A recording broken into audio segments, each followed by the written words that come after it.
Hi empaths, welcome back to my channel and back to Journey Through the Tarot. It's been a minute. We are talking about our experience with the King of Pentacles.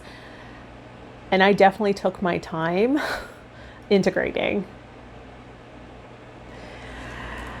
I lacked a lot of that energy. We got a lot of our information throughout this journey from the Tarot, History, Symbolism, and Divination by Robert M. Place. His book, one of my great tarot teachers.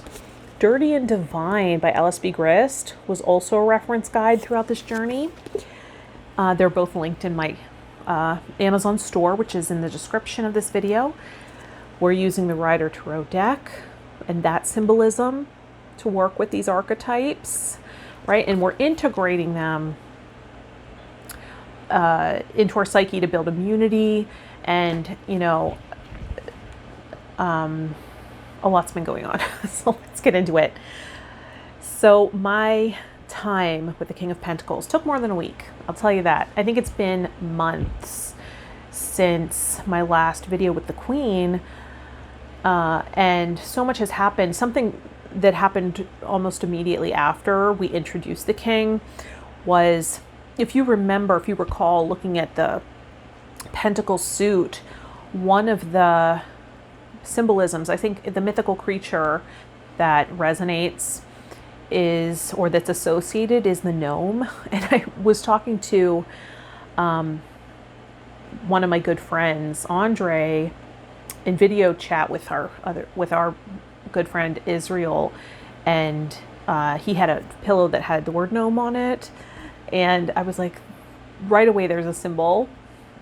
I found out that my favorite supervisor at work was a Virgo, earth sign male, which is indicated in this card. I was invited to be a supervisor at work and offered a raise. And that was amazing because I was acknowledged as a leader. And I felt like this supervisor who is a Virgo at work, I really appreciate his style, his attitude, the way he nurtured me as an agent at work. It was his mentorship that allowed me to, I think, feel confident enough and competent enough to step up. He just acknowledged my skills right away, and I felt like seen. I feel seen by him. I feel like he'll be a friend for life. And I finished last weekend. I finished my practitioner development program with my mentor Shelly Poovey of Body Attune, and her amazing technique, Radiant Human Meditation. Incredible. And I also booked in a session with her yesterday for one-on-one healing work. So I'm certified as a Radiant Human Meditation practitioner, which is amazing because I have found that aligns so well with the internal family systems model of healing that I'm also using as coaching. And I'm just having incredible effects with people. Both are incredible, and when combined, I've been calling it RHM infused IFS because they combine so well, and I feel like I found the modality that really speaks to me. And I enrolled in 2 college classes.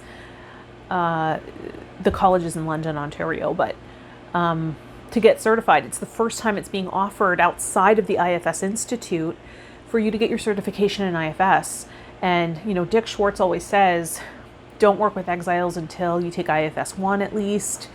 And I've done the IFS circle. And if you don't know anything about IFS, it is about, it's a multiplicity model. It's working with all of your parts. And there are some that we call exiles that we've pushed out because they hold a lot of pain. And they're kind of frozen in time, waiting for their redemption and being acknowledged and understood. They can wreak a lot of havoc. They can create a lot of pain in the system, and then there are other parts that work around that to prevent you from feeling it, right? Protector parts. And so really getting to know the mental landscape of somebody by asking the right questions and facilitating, by staying in self myself. And self is what we call, someone's connection to their spirit, higher self, that loving witness that has the capacity to heal someone's system, getting them in touch with that for themselves so that they have access to healing energy.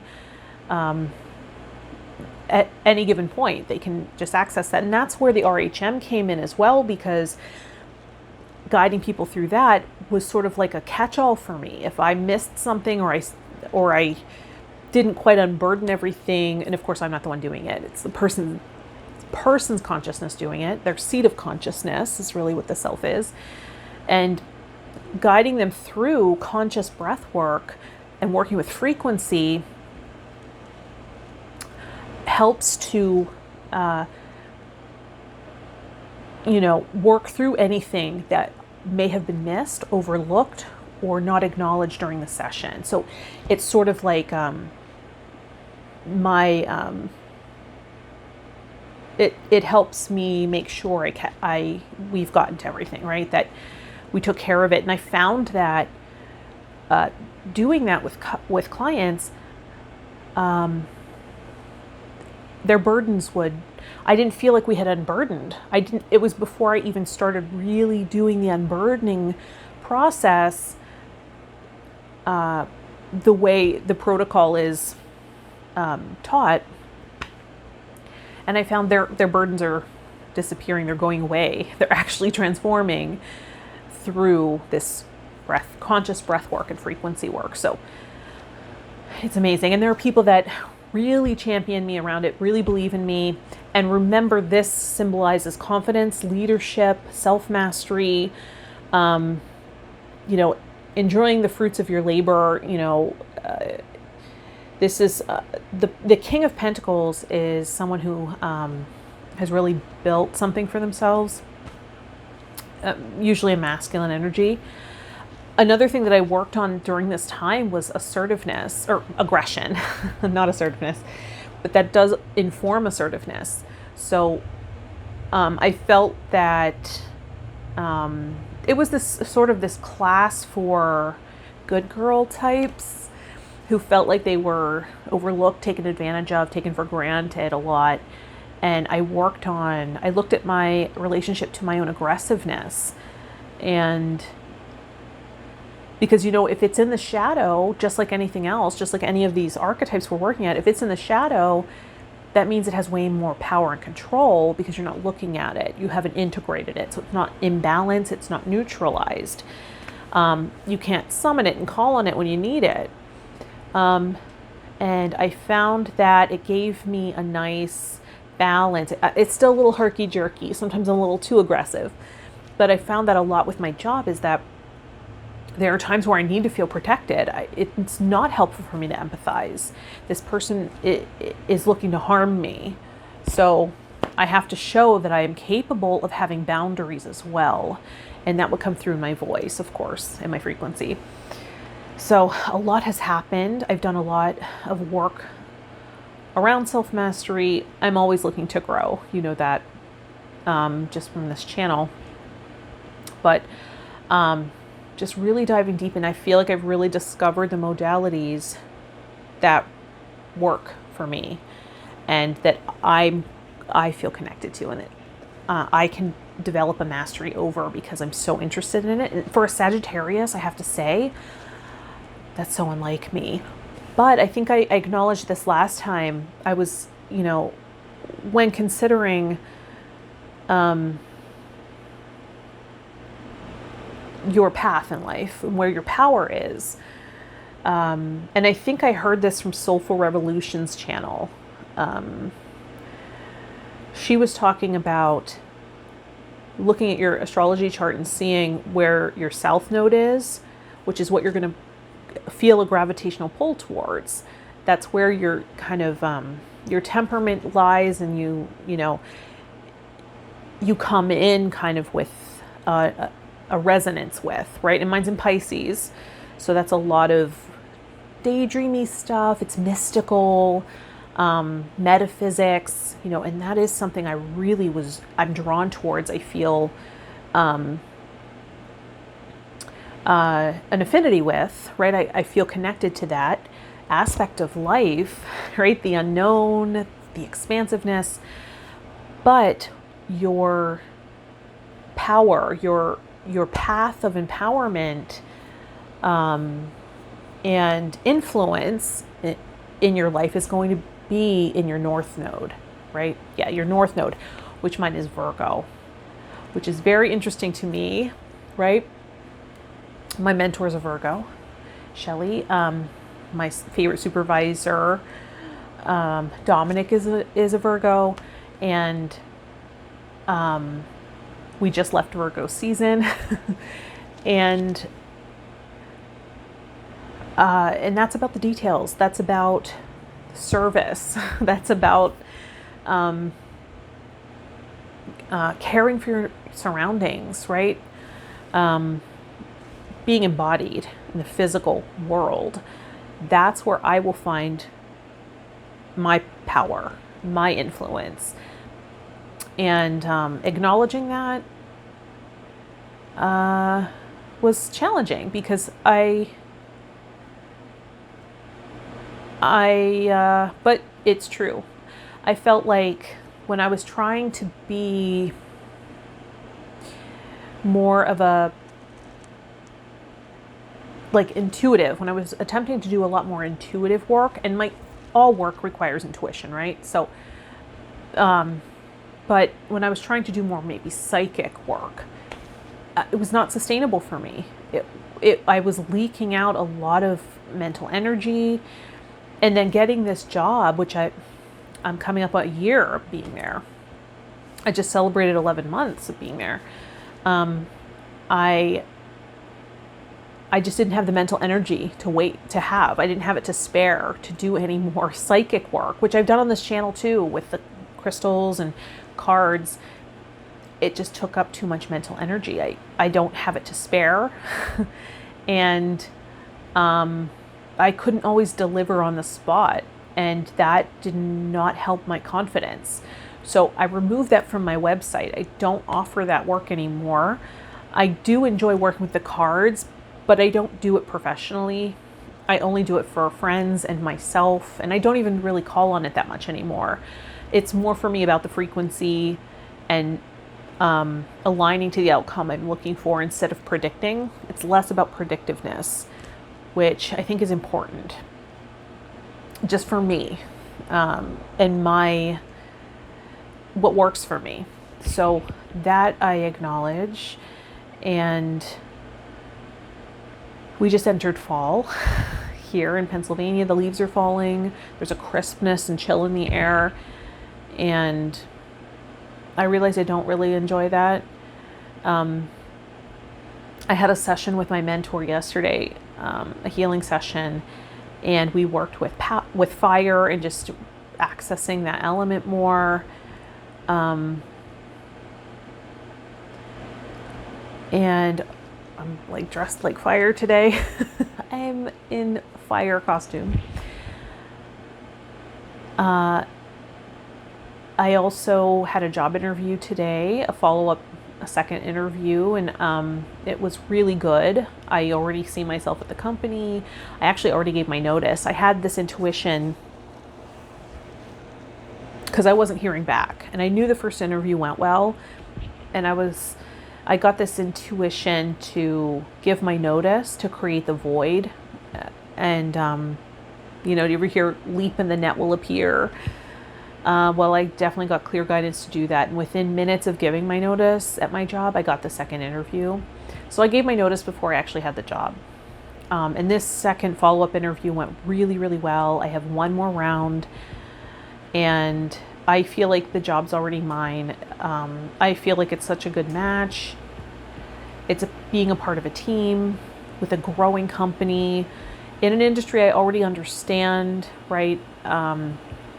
I have friends that work there, and it just went really well. I really prepared, very Virgo of me. I really prepared. I really thought hard about how I would answer questions, and I really researched the business, and I just came prepared, which is my strength. And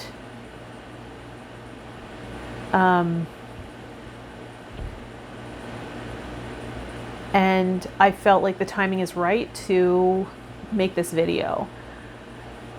Things are shifting. I'm in a transition. I've integrated this energy a lot, and I've enjoyed my time with the King of Pentacles. I don't think it's over, but it's interesting because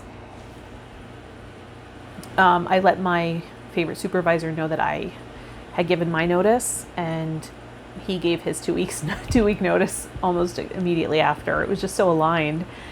And I think we were both kind of moving away.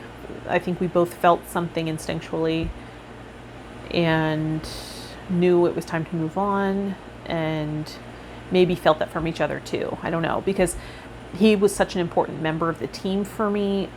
I don't know that I could be there without him. And I think I made an impact on him too. So that was important to acknowledge. And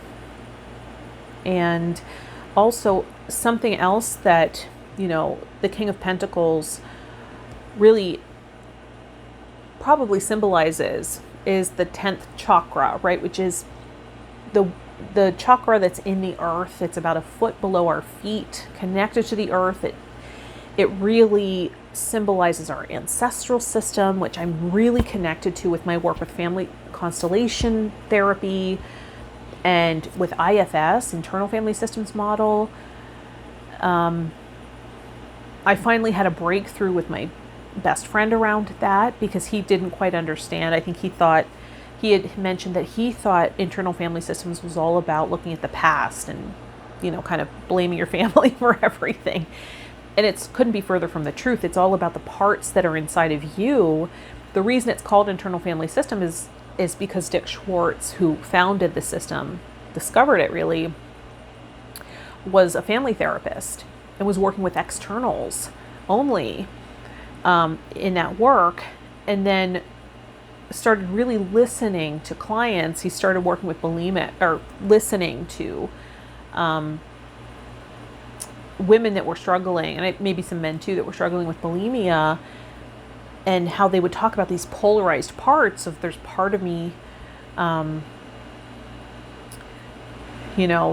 really wants to overeat, and then there's part of me that hates myself for that and can't keep it down. And so it was all these discoveries he made by listening to the client and what it was inside of them, and then working with these parts as he would as a family therapist, right? Because the micro can and does reflect the micro. The micro reflects the macro, and vice versa. So while we have exiles and protectors and self-energy, we have that in the family system too. So he started working internally with people as he would, and finding their own inner healer. I can go on and on. I'm sorry. I'm so excited about that work. I'm so passionate about it. And there's no fixing. That's the other thing. It was exciting to me because I had to present to get my certification for RHM, the Radiant Human Meditation, with my mentor. And I incorporated the conscious breath work with ancestral healing, legacy burdens. And I found that to be so powerful. I got really great feedback and great criticisms that would help me really refine that. And I felt very prepared and structured, and I stayed within the time limits, but I ended up taking up more time because I got so much feedback. When you start working with someone's family system, it just brings up so many images and memories and stories of their ancestors and great grandma, and so I was practicing on my parents and trying to get a hold of friends. Like, I started getting nervous the night before, and I couldn't get a hold of any friends that were available, so I just practiced on my parents. And it was really nice because their ancestors are my ancestors. So hearing what it brought up for them and the stories and the images that they uncovered with the work was really moving to me, and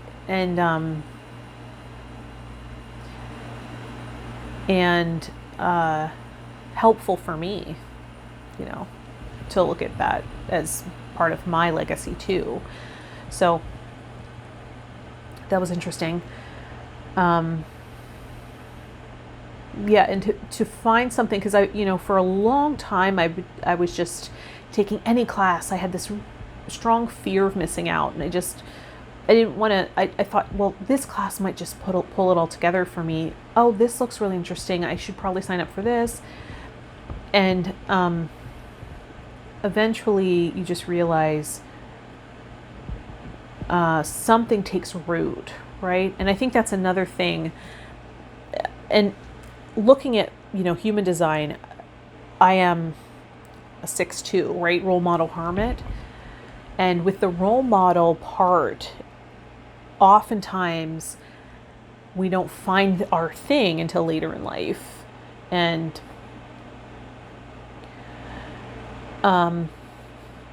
we're, the proper way to sort of raise or mentor someone with that line in their human design chart or profile is to encourage them to try a lot of things, make a lot of mistakes, right? Go out there and try a bunch of things and just see what sticks and see what you learn from your mistakes. And that's how you will evolve and grow as a person. And I think that I have been more cautious than maybe would have been helpful. That was sort of conditioned in. But I think this last little while, I really tried everything. And what's been helpful about that is seeing what is congruent in all these systems I've trained in. What's congruent? What is the through line? What I see it here, I see it here, I see it here. And particularly related to trauma. So, and then using that to help myself. That was the other thing to embody. And how do I utilize all this information that I've gathered to help other people to master myself and heal myself? I think that's been a huge oversight for me. I've been bypassing for a while, and I just got the guidance to really invest in myself. And I've been seeing an IFS practitioner for myself because I feel like, obviously, clearly, if you're going to be a practitioner of something, receive it for goodness sakes, so that first of all, you understand the effects, right? Particularly as a coach in a methodology that requires a lot of space, right? And I learned this when I was doing past life regression. There are going to be moments of silence, and you have to trust that there's an experience internally for the person that you're facilitating for, and allow them to have that experience. Give them the space to do so. And that's what a facilitator really does.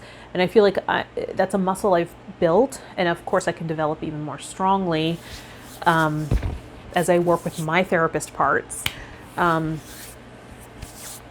But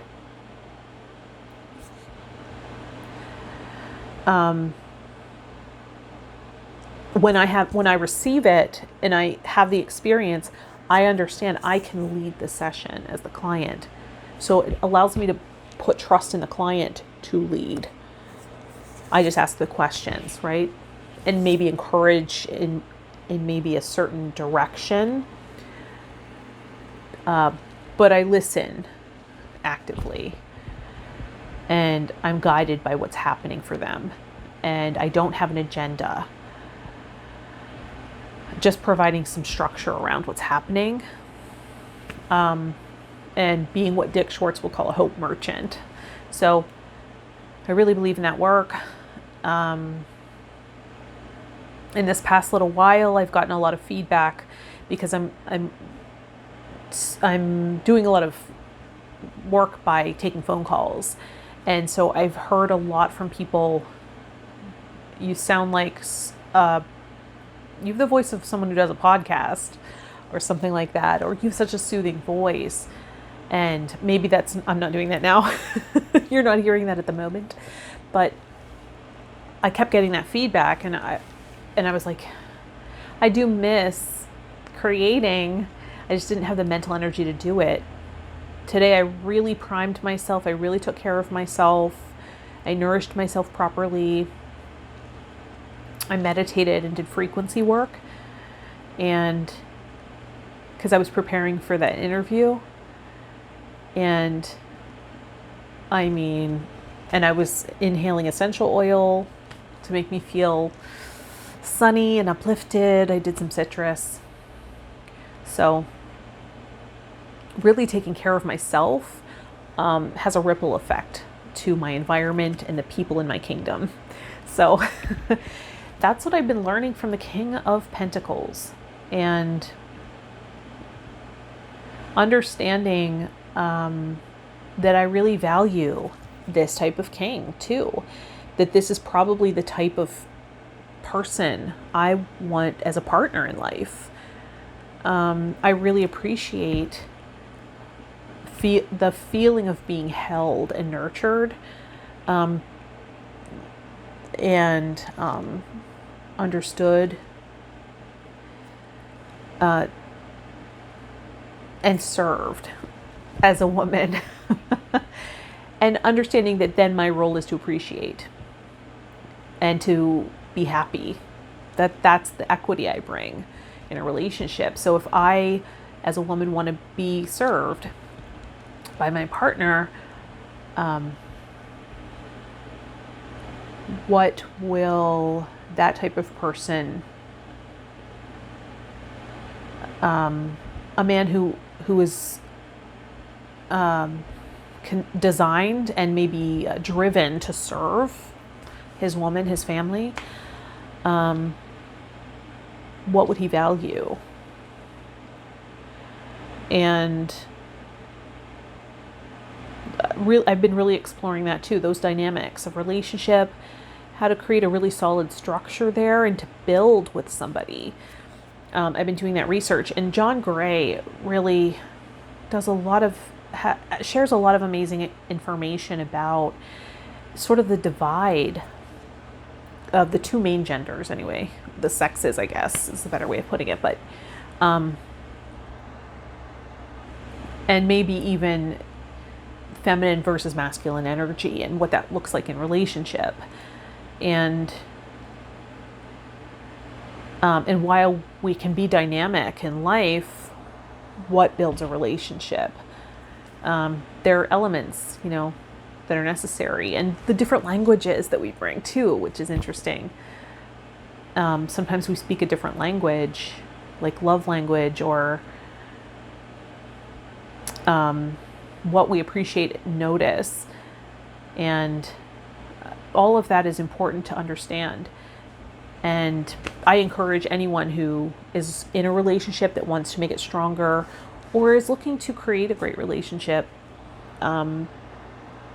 who isn't currently in one, to check out John Gray's work. It's just, listening to him speak is very enlightening and entertaining. He's a great speaker too. So it really helps you understand that, sort of bridging the divide there of where's the miscommunication here. So yeah, that was my week. It's been like 5 months, 5 or 6 months with the King of Pentacles. I feel like I've really done a great job of integrating him, and so that means putting him back into the deck, right? So putting him back into the deck, and we've done it We've made it. We've done the whole deck. Let's further integrate our experience with the King of Pentacles with some sound.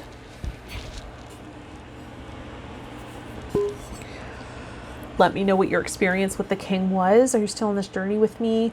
Maybe that gave you some time to catch up on the videos. I know they can get lengthy because I go on and on and on. I apologize. I will find a better way to structure now that I'm more in touch with my King of Pentacles. All right, so you might want to close your eyes, get in touch with your breath. Think about this time you've had with the King of Pentacles. We're going to work on using the sound to integrate that experience with the King further and to call in experiences. We might do one more video in this series just to wrap it all up. Call in experiences of the entire deck now, all those archetypes, having a relationship now with these archetypes and allowing them to come into your mind so that maybe you don't even have to use the deck to do a reading, right? The symbols just come to you. Oh, there's the Magician, right? Oh, there's the Ace of Staffs or Wands in this deck, right? So let's integrate the King and call in experiences with now having the full deck, having worked with the full deck and having that integrated as well. All right. Close your eyes, get in touch with your breath.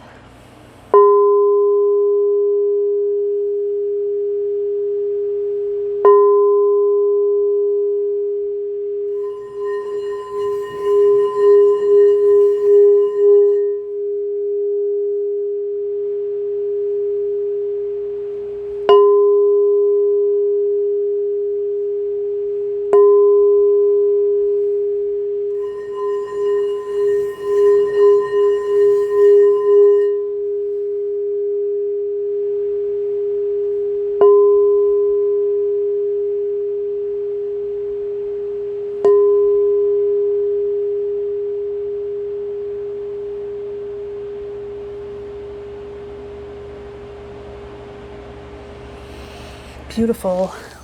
Coming back to the room. Well, that wraps up the journey. The last card of the deck. That's amazing. And now we have worked with every single card. I think I'm going to do one more video, kind of wrapping it all up to see what this week, just having a full deck integrated, will feel like. And to see, how we might move forward with this information. Thanks for liking the video and subscribing to the channel. Any suggestions about what you'd like to see going forward? I plan to do more, maybe book journeys. I love that. I feel very connected to books. Maybe talking more about IFS and how that integrates with RHM, and maybe tips on how to align to a frequency for manifestation healing. But let me know what you're interested in. I'm here to serve you. All right. Thank you so much for joining me on this journey. I will see you in the next one. Bye, Empath.